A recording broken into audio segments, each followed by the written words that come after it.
মহতের কৃপা ভিন্ন কার্য সিদ্ধি নাহি হয়, কৃষ্ণ ভক্তি দূরের কথা, সংসার বন্ধন না হয় ক্ষয়।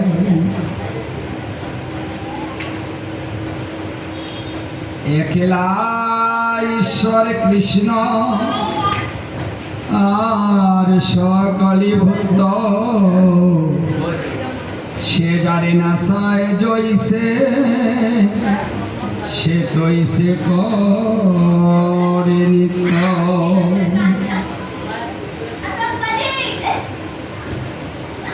ঈশ্বর পরম কৃষ্ণ সচ্চিদানন্দ বিগ্রহ, অনাদিরাদি গোবিন্দ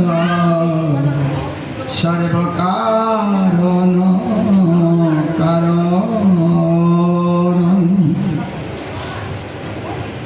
যস্মিন তুষ্টে জগৎ তুষ্ট, প্রীতিতে প্রীতিতং জগৎ। নিগুমা কল্পতরুর গলিতং ফলং, শ্রীমত ভাগবতম।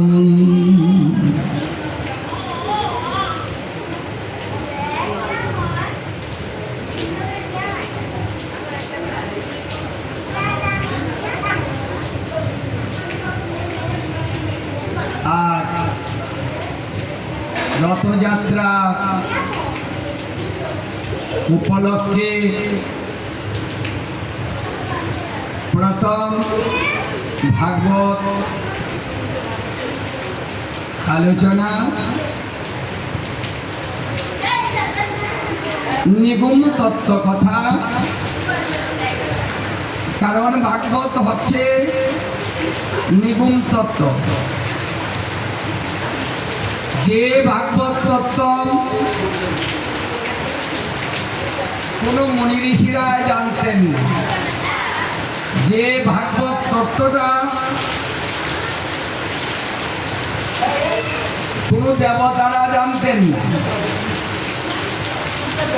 এমনকি সৃষ্টিকর্তা ব্রহ্মা পর্যন্ত বলেছিলেন জীবের গতি কিসে হয় আমি জানি না।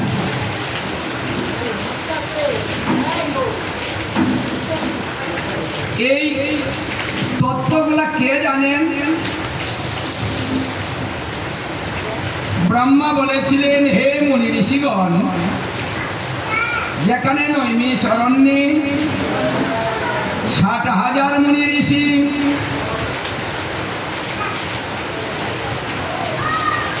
এই কলিহত জীবের জন্য চিন্তা করতেছিলেন যে কলি জীবের গতি কিসে হবে।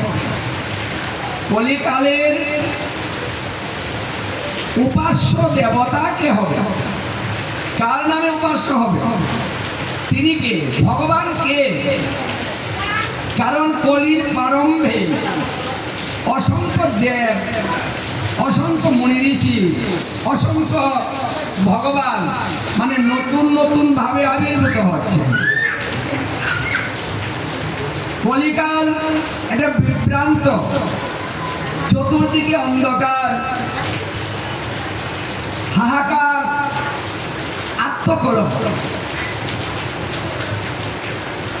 এই ভাব দর্শন করে মুনি ঋষিরা ভয় পেয়েছিলেন যে কলিজীবের গতি কিসে হবে। এমন যদি হয় তাহলে জীবের উপায় কি? এত আত্মকলহ কেন? ওটা তো আগে ছিল না, দিন দিন বাড়ছে।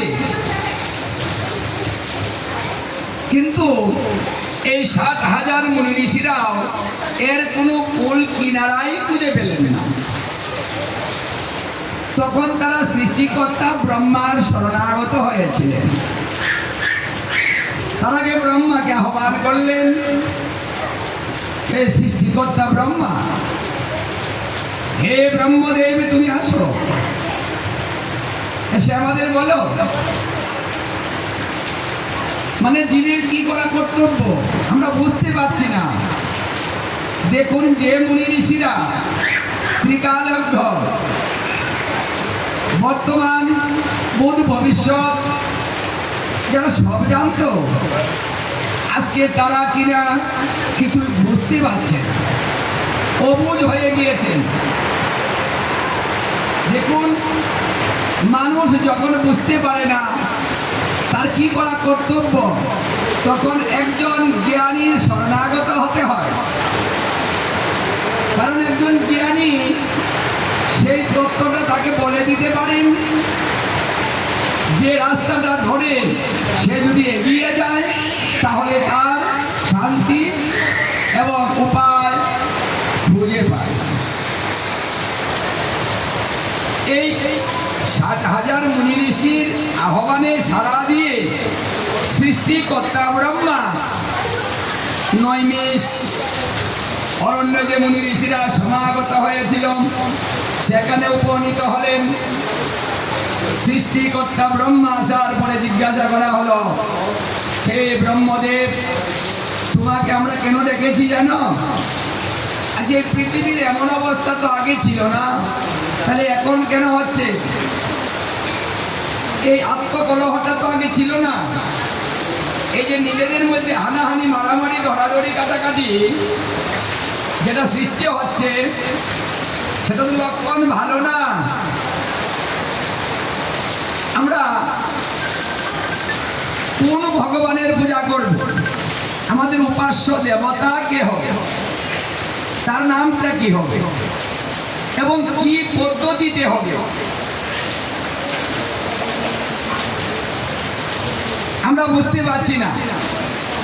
তখন সৃষ্টিকর্তা ব্রহ্মার এই উত্তরটা সৃষ্টিকর্তা ব্রহ্মা দিলেন না, বলছেন আমি এটা বলতে পারি না। আপনি চতুর্বেদের বক্তা, নারায়ণের প্রথম সৃষ্টি আপনি, আপনি সমস্ত কিছু সৃষ্টি করেছেন, আপনার চাইতে জ্ঞানী কে হতে পারে? আপনি যদি তত্ত্বটা না জানেন তাহলে এই তত্ত্বটা কে বলতে পারবে? আমরা তো আর কাউকে খুঁজে পাচ্ছি না। তখন ব্রহ্মা বলেছিলেন,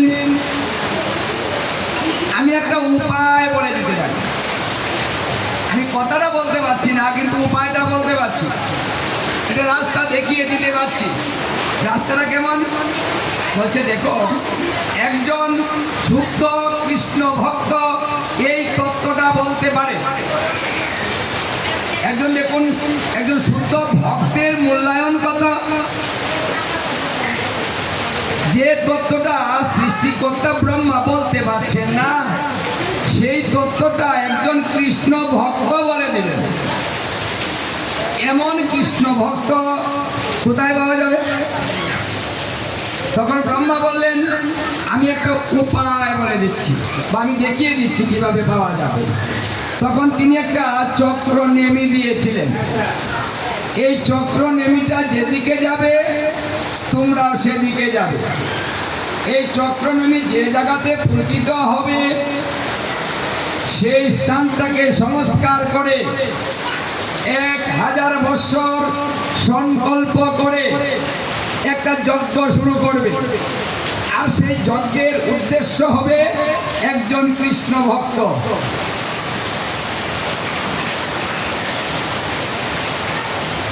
1000 বৎসরের ভিতরে একজন কৃষ্ণ ভক্ত অবশ্যই তোমাদের কাছে আসবে। দেখুন, একজন ভক্তের কত মূল্য, যে একজন কৃষ্ণ ভক্ত পাইবার জন্য 1000 বছর যজ্ঞ করতে হবে।